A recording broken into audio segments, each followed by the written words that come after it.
नाज़रीन अस्सलाम वालेकुम। न्यूज़ फर्स्ट में आपका खैर मकदम है। सबसे पहले नजर डालते हैं सुर्खियों पर। पैदाइशी शहरियत कानून की मनसूखी के सदर ट्रंप के अहकाम पर लगी आर्जी रोक। वफाकी जज ने अहकाम को गैर आईनी करार दिया।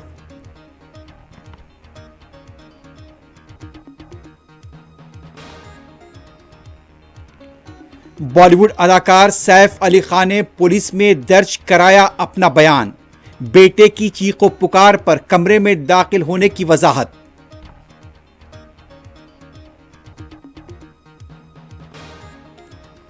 दिल्ली में सदर मजलिस बैरिस्टर ओवैसी की तूफानी मुहिम। बीजेपी और आप पार्टी निशाने पर।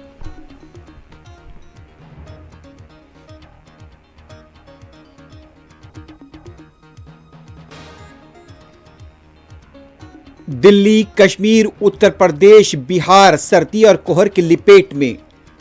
फिजाई और ट्रेन खिदमात मुतासिर।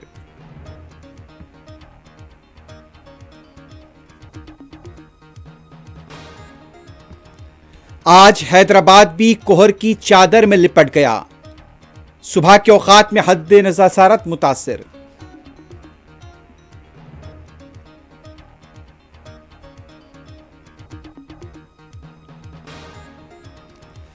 मगरबी किनारे में यहूदी फौज की कार्रवाइयां, अब तक 12 शहीद। जनीन को भी गाजा बनाने की कोशिश।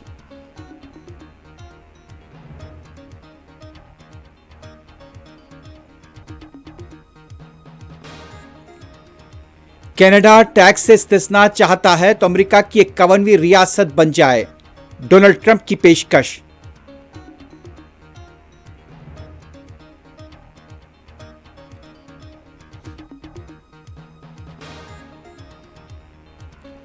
और अमेरिका के शहर लॉस एंजलिस में लगी ताजा आग पर काबू पाने के लिए फायर फाइटर्स की कोशिशें जारी।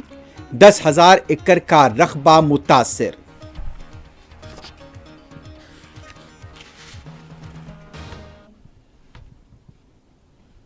सुर्खियां आपने देखी है, बढ़ते हैं खबरों की तफसील की तरफ। सबसे पहले बात करते हैं कि अमेरिका के नए सदर डोनाल्ड ट्रंप को पहला झटका लगा है।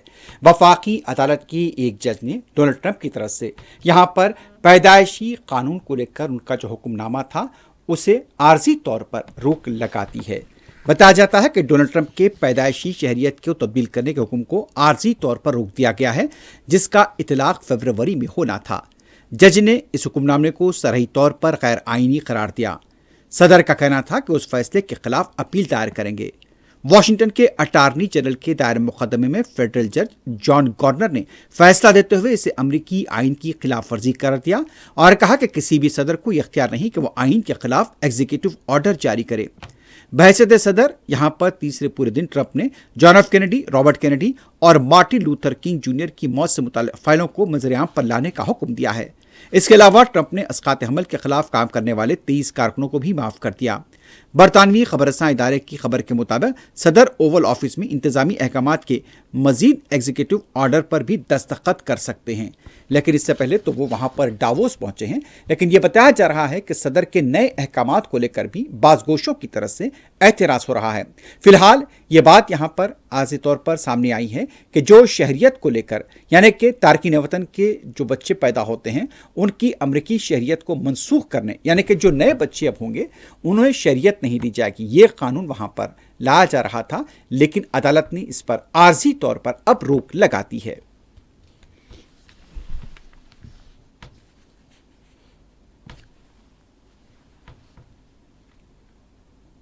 बॉलीवुड के अदाकार सैफ अली खान ने बांद्रा पुलिस स्टेशन में अपना बयान दर्ज करा दिया है।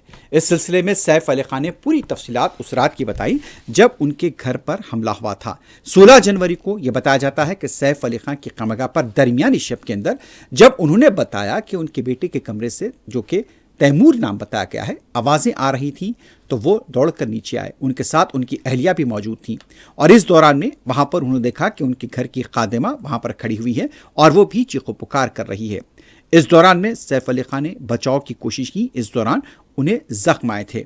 ये वाक़या बताया जाता है कि सदगुरु शरण कॉम्प्लेक्स में पेश आया, जहाँ पर 11वें फ्लोर पर सैफ अली खान मुकीम थे अपनी अहलिया के साथ।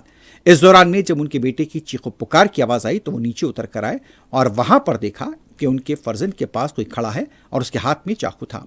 उसके बाद उन पर हमला किया गया। पुलिस में सैफ अली खां का बयान दर्ज कर लिया गया है। इस सिलसिले में वजाहत जारी है। वाज़ेह है कि सैफ अली खां को यहां पर जिस तरह से इत्तलात आ रही थी कि 5 से 6 जख्म आए थे और गर्दन, हाथ पर निशान थे और रीढ़ की हड्डी के पास भी चाकू धंसा हुआ पाया गया था। और इस सिलसिले में ये भी डॉक्टर्स ने बताया था कि उनके जिस्म से चाकू के एक टुकड़े को भी निकाला गया था। अब इस सियासी कायदीन इसको लेकर तंज का निशाना बना रहे हैं कि जिस शख्स का 6 से 8 घंटों का ऑपरेशन हो वह किस तरह इस चहलकदमी करके घर में दाखिल हो सकता है। पुलिस अब इस मामले की तहकीकात कर रही है।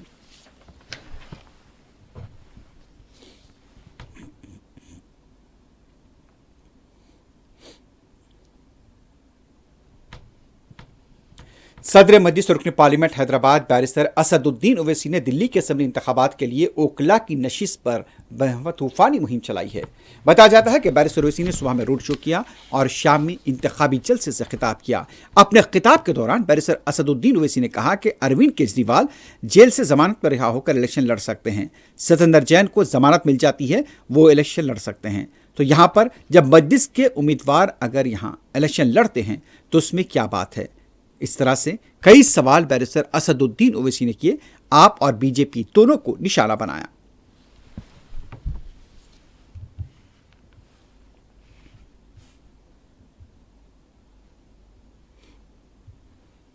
सिसोदिया को बेल क्यों हो गई, शिफा को बेल क्यों नहीं होती, जैन को बेल हो जाती है, ताहिर हुसैन को बेल नहीं होती है।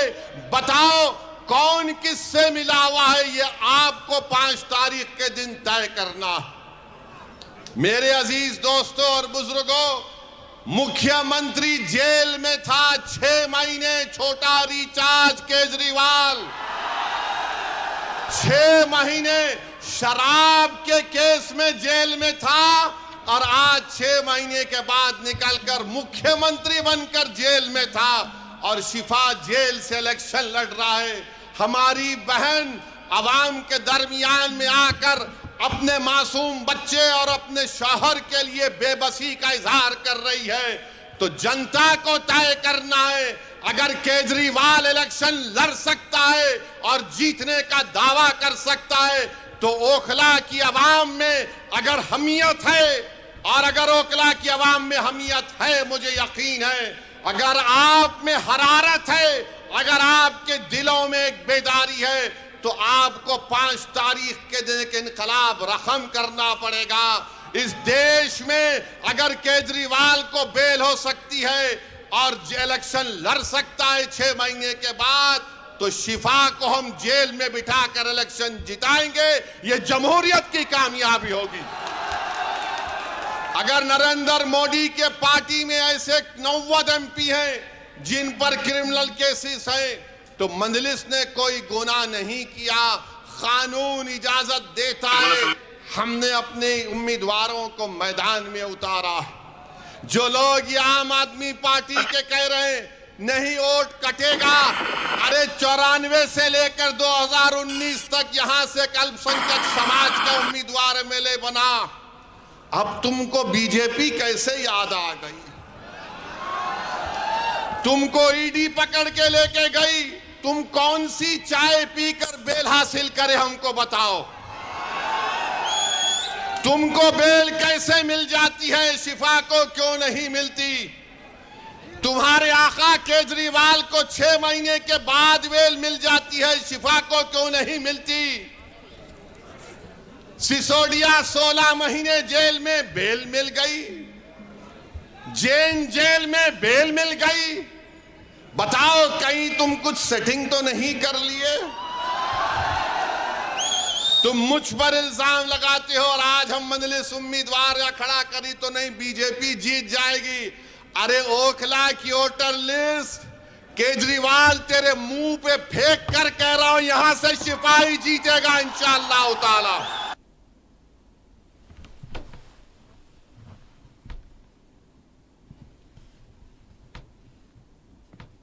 जम्मू कश्मीर के साबिक वज़ीर आला फारूक अब्दुल्ला भजन गाते हुए देखे गए हैं।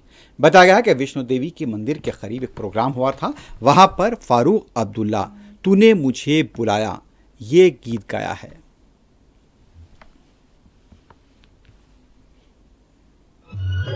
ओ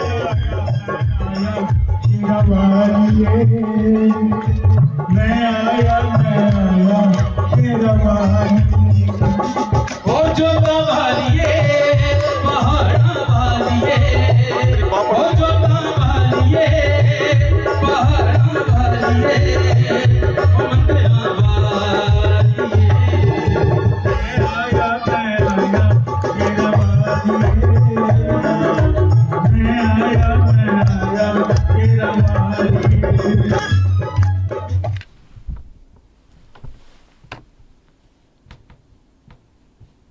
तेलंगाना के वजीर आला रेवंत रेड्डी डावोस का अपना दौरा मुकम्मल करने के बाद हैदराबाद लौट आए हैं कि वजीर आला अपने काबीनी रफ़ा के हमरा डावोस गए थे। वो सिंगापुर गए थे। डावोस में यह बताया जाता है कि मुख्तलिफ कंपनियों के साथ यहाँ पर माहदे हुए हैं और तेलंगाना में भारी सरमाकारी के लिए भी यहाँ पर माहदे किए गए हैं। अब देखना है कि ये सरमाकारी कितनी यहाँ पर तेलंगाना के लिए मुस्बित होती है और इससे यहाँ के नौजवानों को क्या फ़ायदा होता है। वज़ीर आला रेवंत रेड्डी का हैदराबाद एयरपोर्ट पहुँचने पर इस्तकबाल किया गया।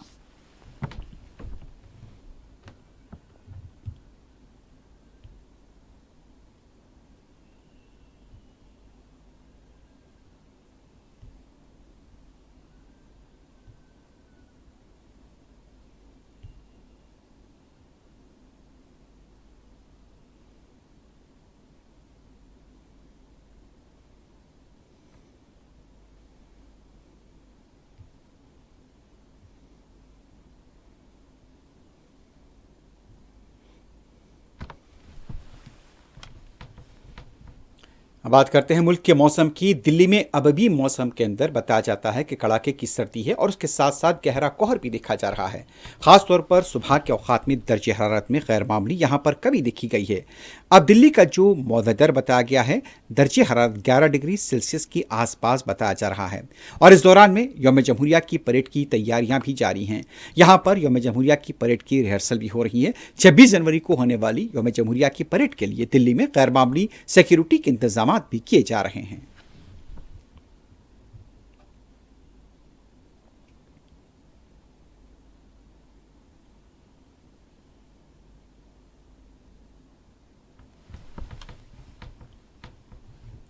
दिल्ली में सर्दी के साथ साथ गहरे कोहर की वजह से हद्दे बसारत यानी कि विजिबिलिटी भी मुतासिर हुई है। इस दौरान में दिल्ली से रवाना होने वाली बास परवाज़ों की रवानगी में ताखीर की इत्तलात मिल रही हैं।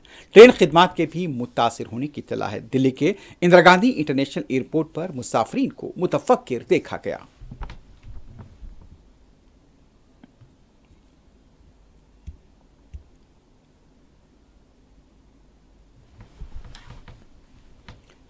अब जम्मू कश्मीर के श्रीनगर चलते हैं। श्रीनगर में भी दर्जे हरारत में कमी हुई है। दर्जे हरारत तकरीबन 3 से 4 डिग्री सेल्सियस के आसपास में बताया जा रहा है। डल झील के आसपास का ये इलाका श्रीनगर में सर्दी की शिद्दत है और हालिया एक हफ्ते के दौरान श्रीनगर के अलावा कश्मीर के मुख्तलिफ मकामात पर बर्फबारी की भी इत्तला है और बाज़ इलाकों में गहरा कोहर भी देखा गया है।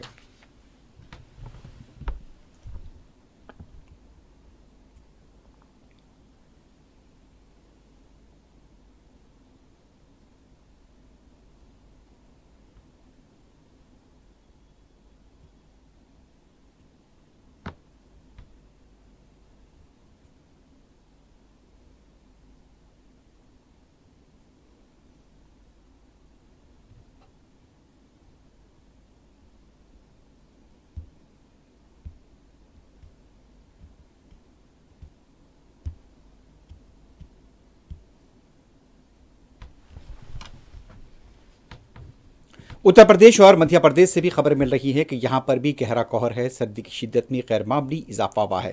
खासतौर पर उत्तर प्रदेश में दर्ज हरारत 10 से 11 डिग्री सेल्सियस के आसपास में बताया गया है।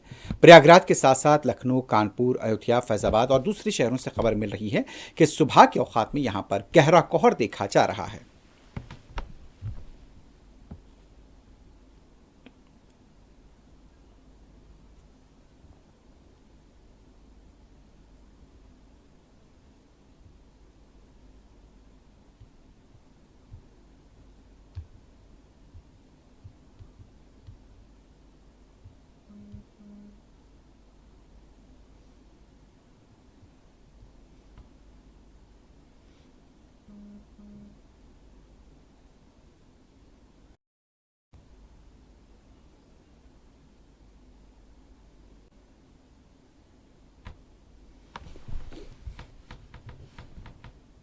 बात करते हैं हैदराबाद की।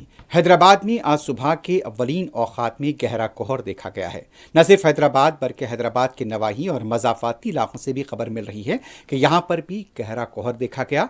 हद बसारत विजिबिलिटी भी हैदराबाद में मुतासिर नजर आई है।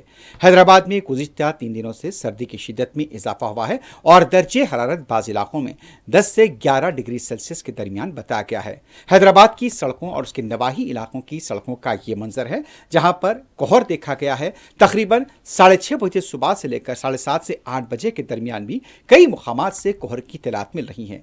तो ये हैदराबाद की सड़कें हैं। हैदराबाद में काफ़ी दिनों के बाद इस तरह का माहौल देखा गया है। यूं तो एक हफ्ते से कुछ मुकामात पर कोहर देखा जा रहा था, लेकिन आज ये इत्तलात मिल रही है कि हैदराबाद की मसरूफ शाहराहों पर भी गहरे कोहर की वजह से हद बसारत यहां पर मुतासिर देखी गई। तो ये हैदराबाद की सड़कों के कुछ मनाजिर हैं। नवाही इलाकों के भी कुछ मनाजिर सामने आए हैं जिसमें देखा गया है कि सुबह के औकात में हद बसारत मुतासिर रही। सर्दी की शिद्दत में भी हैदराबाद में गैर मामूली इजाफा देखा गया है।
हैदराबाद के बाद आपको आंध्र प्रदेश ले चलते हैं। आंध्र प्रदेश के विजयवाड़ा एयरपोर्ट के पास भी देखा गया है कि हद बसारत मुतासिर हुई है। यहाँ पर भी एयरपोर्ट के आसपास के इलाकों में गहरा कोहर देखा गया है। तेलुगु रियासतों में सर्दी की शिद्दत में जहाँ इजाफा हुआ है वहाँ पर गहरे कोहर की वजह से सुबह के औकात में ख़ास तौर पर हद बसारत मुतासिर नजर आई। ये विजयवाड़ा एयरपोर्ट का मंजर है।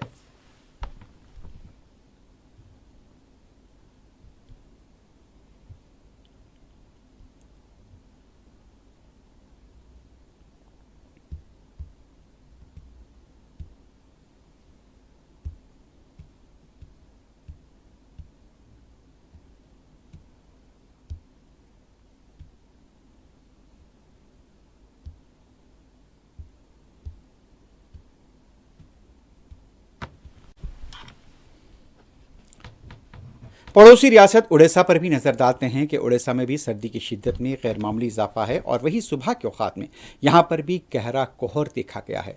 आज अंदाज़ा लगा सकते हैं कि यहाँ पर धुंध जिस तरह से नजर आ रही है, हद बसारत यहाँ पर गैर मामूली तौर पर मुतासिर हुई है।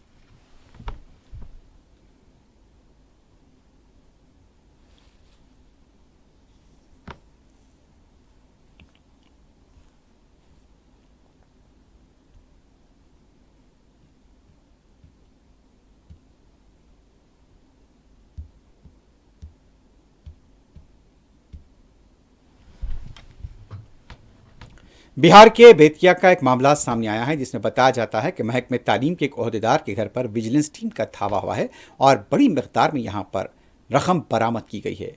आमदनी से ज़्यादा असासों और यहाँ पर रकम की मौजूदगी पर केस की तहकीकात की जा रही है। बताया जाता है कि नोट यहाँ पर इतने ज़्यादा थे कि यहाँ पर ओहदेदारों को मशीन लानी पड़ी उन करेंसी के नोटों को गिनने की।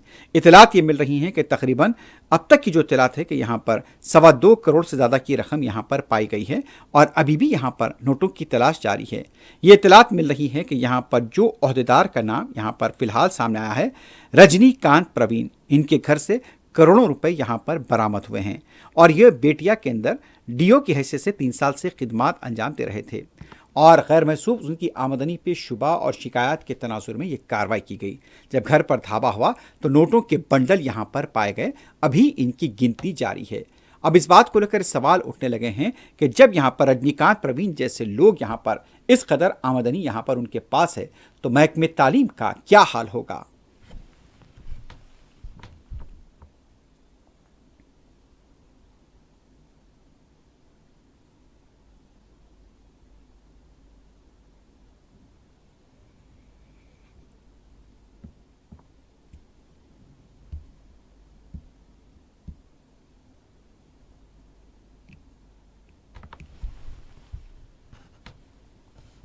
हैदराबाद कोंडापुर में महिंद्रा कार शोरूम में आग लगने का वाकया पेश आया है। अब तक की जो इतलात मिल रही हैं कि भारी माली नुकसान का खदशा जाहिर किया गया है। इतला मिलते ही यहां पर फायर ब्रिगेड का अमला मकाम वाकया पहुंच गया और आग पर काबू पाया गया है। आग लगने की वजह का पता नहीं चल पाया है, लेकिन जिस वक्त यहां पर आग लगी, आसपास के इलाकों में ट्रैफिक जाम देखी गई। आग बुझाने के अमल के लिए काफ़ी मशक्क़त करनी पड़ी। बाजू के कुछ ढांचों को भी नुकसान होने की इत्तलात मिल रही हैं। आग लगने की वजह का जैसे कि हमने बताया कि अभी तक कोई यहाँ पर इत्तला सामने नहीं आई है। ये यहाँ पर महिंद्रा का शोरूम AMB मॉल कोंडापुर के करीब वाक़ई बताया जा रहा है।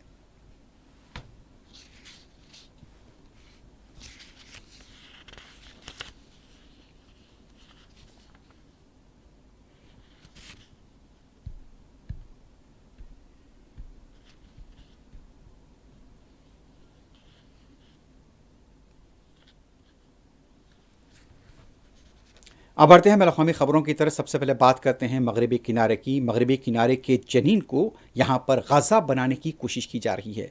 48 घंटों के दौरान 12 फ़लस्तीनियों को शहीद कर दिया गया। उसके साथ साथ कई इलाकों में मुसलसल यहूदी फ़ौज की तरफ से क्रैकडाउन जारी है। जनीन के अलावा खलकिलिया के साथ साथ हेबरॉन, रमल्ला और जेरिको के इलाके में यहूदी फौज ने बड़े पैमाने पर क्रैकडाउन किया है। और जो 48 घंटों की बात हमने कही है कि अब तक 12 फ़लस्तीनियों को शहीद कर दिया गया है। इतलात मिल रही कि इसराइल ने गाजा जंगबंदी के बाद मगरबी किनारे में कार्रवाइयां शुरू कर दी हैं और ड्रोन के जरिए लोगों को घर छोड़ने की हिदायत दी जा रही है। कार्रवाइयों के तीसरे दिन तक भी दर्जनों घरों को भी यहां पर मिसमार किए जाने की इतलात मिल रही हैं। कई घरों पर बुलडोजर भी चला दिए गए हैं। ये इतलात मिल रही है कि यहां पर बख्तरबंद गाड़ियों के साथ कार्रवाई हो रही है और बाज़ फ़लस्तीनियों को भी गिरफ्तार कर लिया गया है।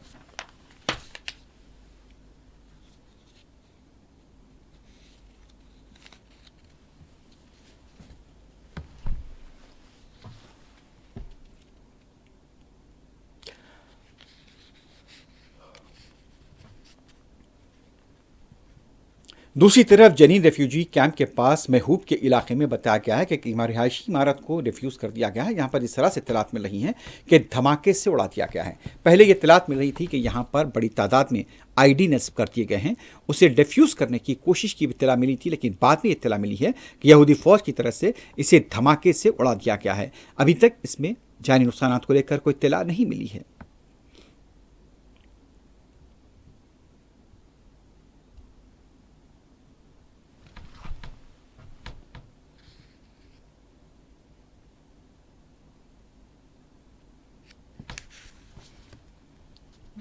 जनूबी गजा के रफा में तल सुल्तान के इलाके में यहूदी फौज के क्रैकडाउन में 2 फ़लस्तीनियों की शहादत हुई है। जब ये मैयतें हॉस्पिटल लाई गईं तो अफराद ख़ानदान को ज़ारो ख़तार रोते हुए देखा गया है।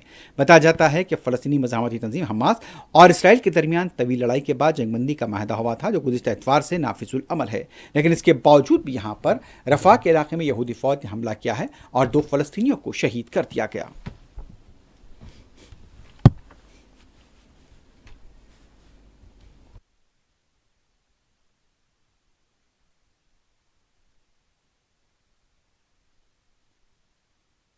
गजा पट्टी की जंग को 15 माह से जायद का अरसा गुजर चुका है। इस दौरान में तकरीबन 47,000 फ़लस्तीनी शहीद कर दिए गए, 1,10,000 से ज़्यादा जख्मी हुए हैं, लाखों लोग बेघर कर दिए गए। जंगबंदी पर अमल तो शुरू हुआ है, लोग उम्मीद के साथ अपने घरों को लौट रहे हैं। क्या उनकी उम्मीदें पूरी होंगी, ये एक बड़ा सवाल है। पेश एक रिपोर्ट।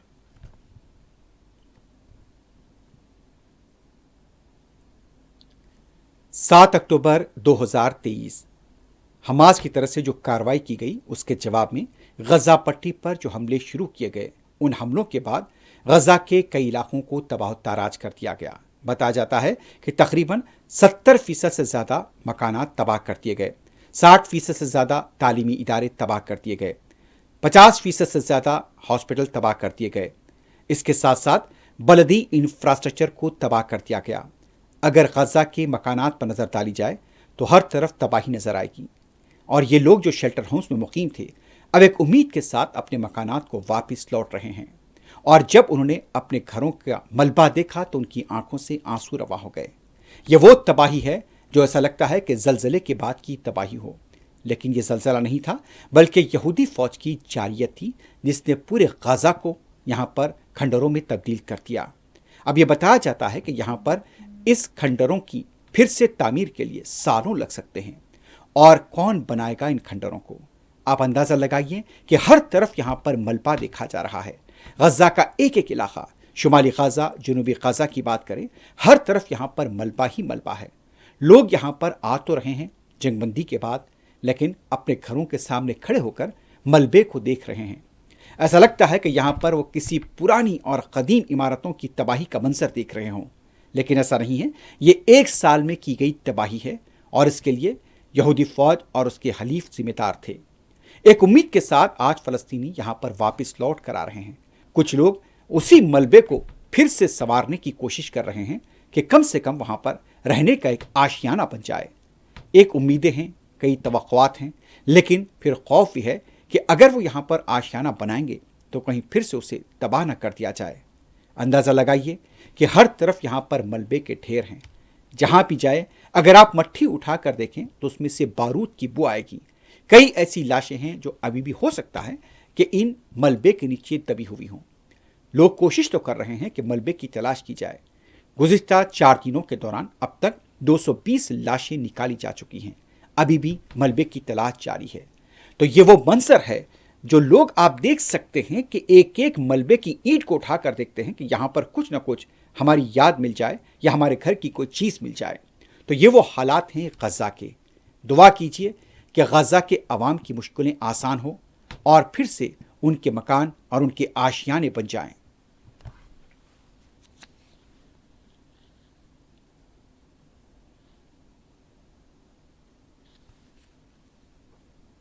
उधर अमेरिका के शहर लॉस एंजलिस से आग लगने की खबरें मुसलसल मिलती जा रही हैं। ताज़ा आग की वजह से 10,000 एकड़ का रकबा मुतासिर हुआ है। अभी तक आग पर काबू नहीं पाया जा सका है।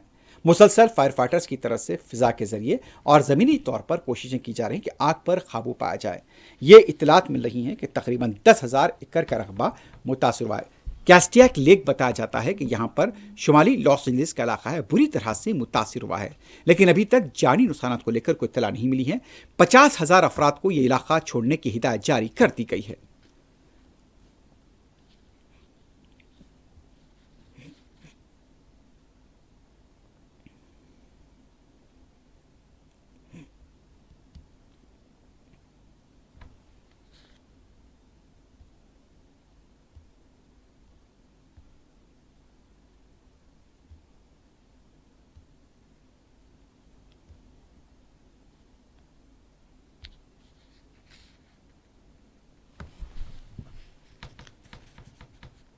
अमेरिका के नए सदर डोनाल्ड ट्रंप ने कनाडा को पेशकश की है कि अगर टैक्स से इस्तिस्ना चाहते हैं तो अमेरिका की 51वीं रियासत बन जाएं। डावोस में यहां पर अपनी सदारत की दूसरी मियाद के दौरान खिताब करते हुए उन्होंने कई बातें कहीं और यहां पर उनका कहना था कि जो बाइडेन की इंतजामिया ने गलती की है हम उससे दुरुस्त करेंगे। ट्रंप ने अपनी सदारत की दूसरी मुद्दत शुरू होने के महज एक हफ्ते बाद आलमी कारोबारी रहनुमाओं से खिताब में वाजे कर दिया कि अपनी मसनूआत अमेरिका में तैयार करें या फिर टैरिफ का सामना करने के लिए तैयार हो जाएं। एफपी की रिपोर्ट के मुताबिक ट्रंप ने स्विट्जरलैंड के शहर डावोस में वर्ल्ड इकोनॉमिक फोरम से खिताब में कहा, दुनिया में तमाम कारोबारी हजरात को मेरा पैगाम बहुत सादा है। अमेरिका आएँ और अपनी मसनूआत तैयार करें और दुनिया में किसी मुल्क के मुकाबले में कम तरीन टैक्स अदा करें। उन्होंने कहा कि अगर आप अपनी मसनूआत अमेरिका में नहीं बनाएंगे, जो कि आपका इस्तेकाक है, या फिर यहाँ पर आसान हल है, आपको टैरिफ अदा करना पड़ेगा। ये मुख्तलिफ रकम होगी लेकिन टैरिफ होगा। अपने रिवायती अंदाज में अमेरिका के साबिक़ सदर पर नुक्ताचीनी करते हुए उन्होंने कहा कि जिस तरह से दूसरे ममालिक पर अमेरिका से फ़ायदा उठाने की इजाज़त दी गई, लेकिन हम उस तरह की कोई इजाज़त नहीं देंगे। तो वाज़ेह तौर पर बाइडेन का इंतज़ामिया निशाने पर था। उसके साथ साथ कनाडा को भी उन्होंने एक पेशकश कर दी।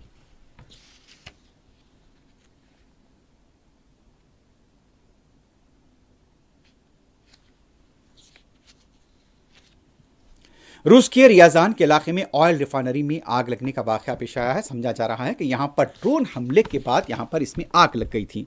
ये इत्तलात मिल रही है कि यहां पर 23 जनवरी को यह वाकया पेश आया, लेकिन अभी तक जानी नुकसानात को लेकर इस बारे में कोई इत्तलात नहीं मिल रही हैं।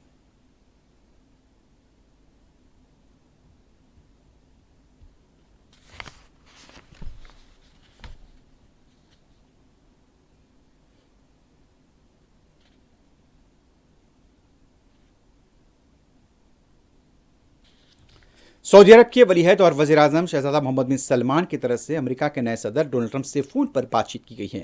व्हाइट हाउस ने भी इस बारे में तस्दीक की है और बताया कि दोनों रहनुमाओं के दरमियान आलमी इस्तेहकाम, इलाकाई सूरत हाल पर तबादला ख्याल किया गया है।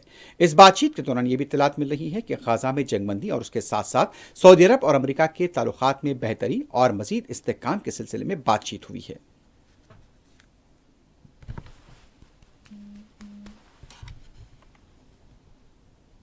आखिर में सुर्खियों पर एक बार फिर नजर डालते हैं।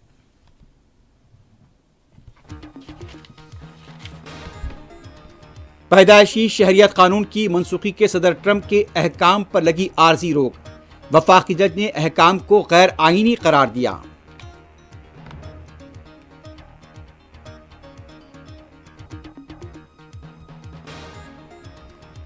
बॉलीवुड के अदाकार सैफ अली खान ने पुलिस में दर्ज कराया बयान। बेटे की चीखो पुकार पर कमरे में दाखिल हुए थे।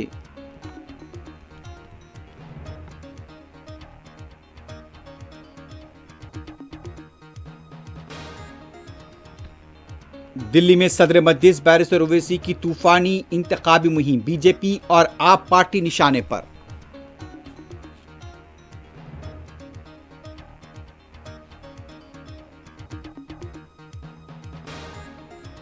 दिल्ली उत्तर प्रदेश से कश्मीर तक सर्दी और कोहर, फिजाई और ट्रेन खिदमात मुतासिर।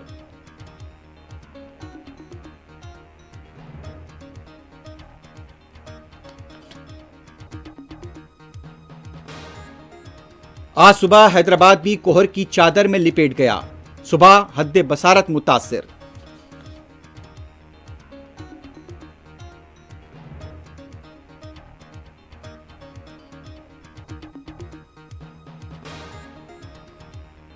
मगरबी किनारे में यहूदी फौज की कार्रवाइयां, अब तक 12 फलस्तीनी शहीद। जनीन को गजा बनाने की कोशिश।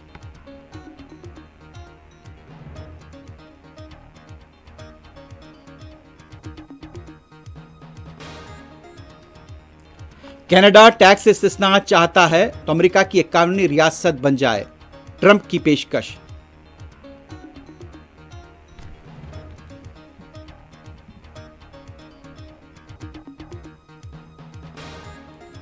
और अमेरिका के शहर लॉस एंजलिस में लगी ताजा आग पर काबू पाने के लिए फायर फाइटर्स की कोशिशें जारी।